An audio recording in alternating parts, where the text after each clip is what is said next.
And our Prophet ﷺ encouraged us to make dua at specific timings. Today we'll mention 5 of them.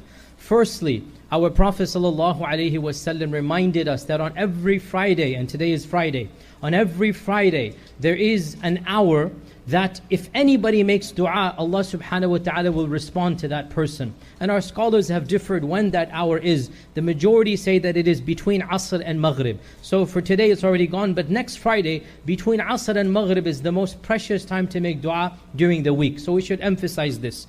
Time number 2, our Prophet ﷺ said, بَيْنَ كُلِّ أَذَانٍ وَإِقَامَةٍ دُعَاء. Between every adhan and iqamah, there is time for dua. The Prophet ﷺ said that the dua between the adhan and the iqamah is not rejected or rarely rejected. So people come early to the masjid, they sit down and they're waiting for the salah. This is the ideal time to make dua, between the adhan and the iqamah, before the prayer starts. This is a very blessed time when you're in the masjid, you're waiting for the salah. Don't just let the time go by. Raise your hands up and make dua to Allah subhanahu wa ta'ala. Time number 3, in the salah itself, there are a number of opportunities where we are encouraged to make dua. And most prominent amongst them is in the sajda, and before the salam and after the salam. In the whole salah, we can make dua, dhikr, tasbih, but in particular while we are in sajda, and before we say the taslim, and then after the taslim when we do our dhikr, these are all blessed timings. And of these, the most blessed time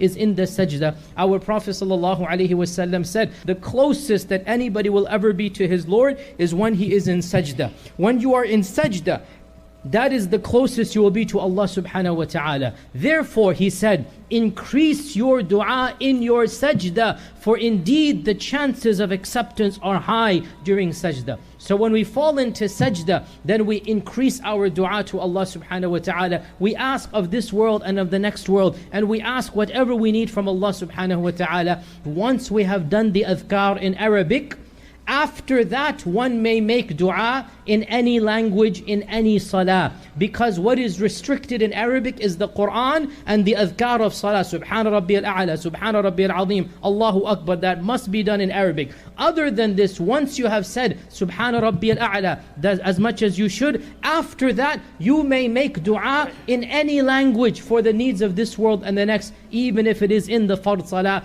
Because our Prophet ﷺ did not say only make dua in Arabic. Dua is done in any language, and this dua is not a part of salah. Therefore, it will not matter what language it is done in. So dua should be done in sajda, and before the taslim and after the taslim. These are all blessed timings. Time number 4 of making dua.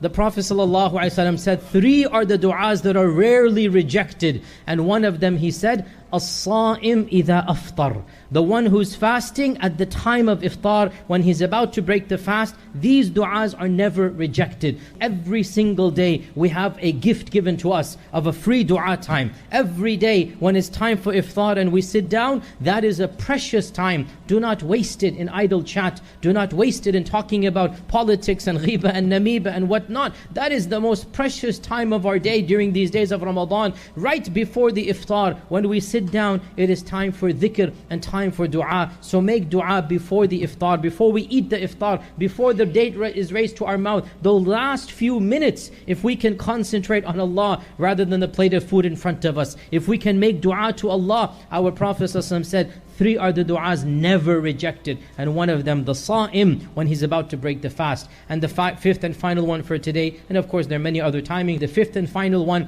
of the most powerful du'as, perhaps one of the most powerful of all, is the du'a of Laylatul Qadr. And that is why we're supposed to be making du'a on Laylatul Qadr, because the efficiency of that du'a, the power of that du'a cannot be replicated throughout the year. And that is why on Laylatul Qadr we are supposed to spend the whole night making dua to Allah and doing dhikr and reading Quran, because that Laylatul Qadr dua is equivalent to the dua of an entire lifetime. 83 years of constant dua, we will get it instantaneously. And that's why Aisha said, Ya Rasulullah, what dua should I make? Because she's making dua. She's making dua the whole night. And so the Prophet taught her one dua, Allahumma innaka afoon tuhibbul afwa fa'fu anna. But in reality, any and every dua should be made on Laylatul Qadr, because it is the night of decree. And our Prophet ﷺ said, nothing changes qadr other than dua. Nothing changes qadr other than dua. On that night, we can change qadr through our dua. And so we make dua to Allah to bless us with the good of this world and the next, to give us good health, long life, good wealth, blessed wealth, to make sure that we live righteous lives. Our children are of those who practice Islam. That's the night of dua, Laylatul Qadr. These are the 5 timings that I remind myself and all of us to constantly make dua. May Allah subhanahu wa ta'ala accept our dua. مولاي صل وسلم دائما أبدا على حبيبك خير الخلق